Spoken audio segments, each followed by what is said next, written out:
আসসালামু আলাইকুম। আমি অধ্যাপক ডক্টর এম এ বাকি, হৃদরোগ বিশেষজ্ঞ।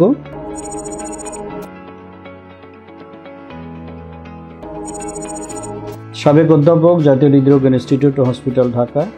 বর্তমানে ধানমন্ডিস্থ জাপান বাংলাদেশ পেন্সিম হসপিটাল এবং ইবনে সিনা ডি ল্যাব এবং হার্ট সেন্টারে আমি হৃদরোগ বিশেষজ্ঞ হিসাবে সেবা প্রদান করে থাকি।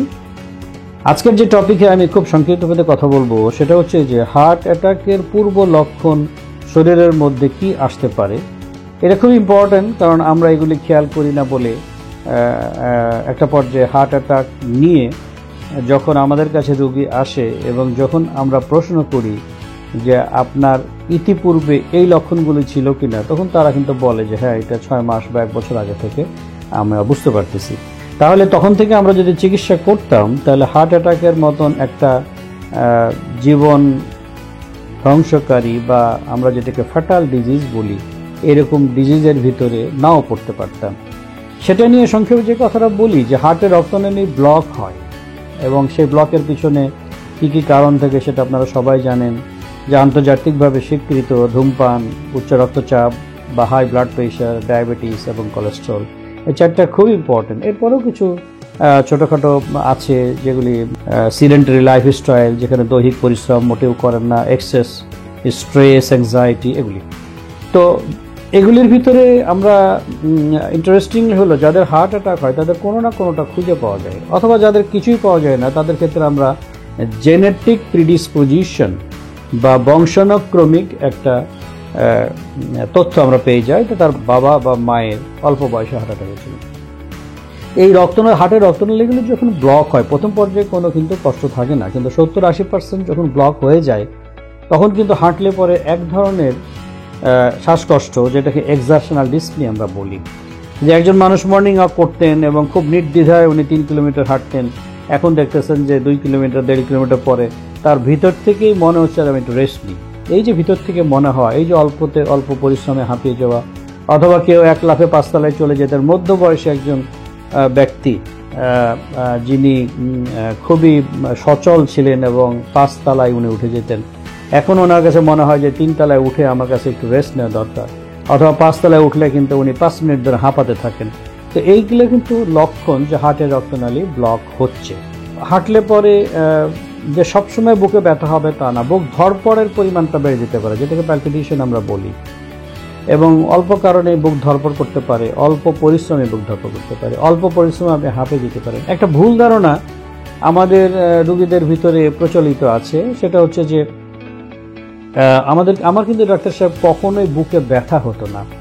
আসলে হার্ট অ্যাটাকে বুকে ব্যথা হয় এটা আমরা বলি, এবং এটা কমনলি আমরাও বলি, চিকিৎসকরা জিজ্ঞাসা করে ফেলি হঠাৎ করে যে আপনার বুকে ব্যথা হয়েছিল কিনা।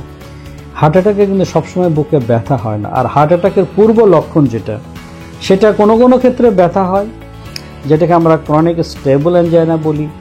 স্টেবল কথাটা হলো যে আপনি জানেন যে 15 মিনিট হাঁটলে পরে আমার বুকে এক ধরনের ব্যথা শুরু হবে এবং 3 মিনিট রেস্ট নিলে ব্যথাটা চলে যাবে, সেটা একটা হার্টের অ্যাটাকের পূর্ব লক্ষণ, এটা স্টেবল অ্যানজাইনা আমরা বলি। এটা হতে পারে, কিন্তু এই ব্যথাটা না হয়ে আপনি হাঁপিয়ে যেতে পারেন, অথবা বুকের ভিতরে একটা চাপ অনুভব হতে পারে, সিঁড়ি ডিঙালে একটা চাপ অনুভব হতে পারে।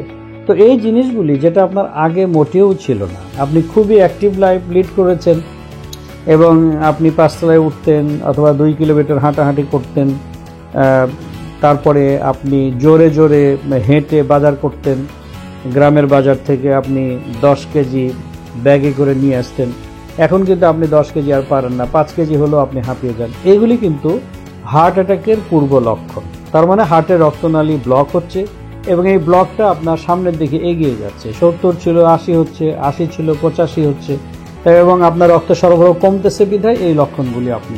তো এই সময় যদি আপনি চিকিৎসকের কাছে আসেন, তাহলে কিন্তু আমরা ইসিজি, ইকো এবং ইটিটি করে বুঝতে পারি যে আপনার রক্তনালীর ভিতরে ব্লক আছে। তখন ফাইনাল যে পরীক্ষাটা অ্যানজিওগ্রাম আমাদেরকে একটা সুন্দর একটা পিকচার দেয়, ফাইনাল ডায়াগনোসিস দেয় যে হ্যাঁ, আপনার 1টা বা 2টা রক্তনালী ক্রিটিক্যালি ব্লক হয়েছে। ক্রিটিক্যাল বলতে আমরা বোঝায় 80, 85, 90, 95 এই ধরনের ব্লক হয়ে গেছে, এবং যেই ব্লকটা দিয়ে রক্ত সরবরাহ খুবই কম হচ্ছে, এবং এই ব্লকগুলি যে কোনো সময় হার্ট অ্যাটাক দেখে নিয়ে যেতে পারে, এবং আগে থেকে আমরা এই ব্লকগুলিকে পরিষ্কার করতে পারি বা প্রয়োজনীয় ব্যবস্থা গ্রহণ করতে পারি। তো সেই জন্য আমি সবাইকে অনুরোধ করব যে অধিকাংশ আমরা হার্ট অ্যাটাকের রোগী বা হার্ট অ্যাটাকের পরে যখন আমাদের কাছে হসপিটাল ঘুরে যখন আমাদের চেম্বারে আসে, আমরা যখন ইভ্যালুয়েট পর্যালোচনা করার চেষ্টা করি যে আর কতদিন থেকে এই কষ্টগুলি হচ্ছিল, তো তখন কিন্তু এই তথ্যগুলো আমরা পেয়ে যাই যে 6 মাস, আবার কেউ কেউ বলে যে 1 বছর থেকে আমার এটা হচ্ছিল, কিন্তু আমি মনে করেছি যে এটা এমনি হচ্ছে বা গ্যাসের জন্য হচ্ছে অথবা সাধারণ দুর্বলতার জন্য। আমি ভিটামিন খেয়েছি, আমি গ্যাসের ওষুধ খেয়েছি ইত্যাদি, মানে এই স্থানীয় চিকিৎসকের কাছে বিনা পরীক্ষাতে উনি যতটুকু পেরেছেন ততটুকু, কিন্তু এইটা যে একটা হার্টের লক্ষণ হতে পারে এটা কিন্তু ওনার জ্ঞানের ভেতরে ছিল না।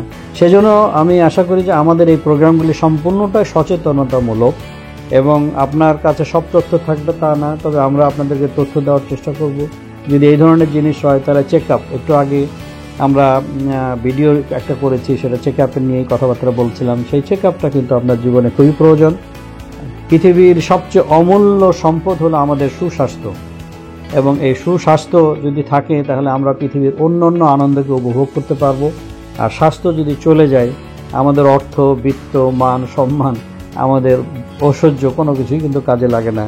যখন আপনার প্রচুর টাকা আছে কিন্তু কিছুই খেতে পারতেছেন না, কিডনি ফেলিওর বা হার্ট ফেলিওরের জন্য কোথাও যেতে পারতেছেন না, সে জীবনটা কিন্তু দুর্বিষহ। তো আমি আশা করি এই সুস্থভাবে বেঁচে থাকার সময়ে এবং এই ধরনের যদি কোনো রকম সিমটম, যে কোনো একটা সিমটম আসে, আপনি একটু একজন অভিজ্ঞ ডাক্তারের সঙ্গে পরামর্শ নিয়ে আপনার যে অবস্থাটা সেটাকে একটু পর্যালোচনা করে নিলেই আপনি কিন্তু ভবিষ্যতে খারাপ সময় আপনার সামনে আসবে না বলে আমরা দোয়া করি, আমরা আশা করি। সবাইকে ধন্যবাদ।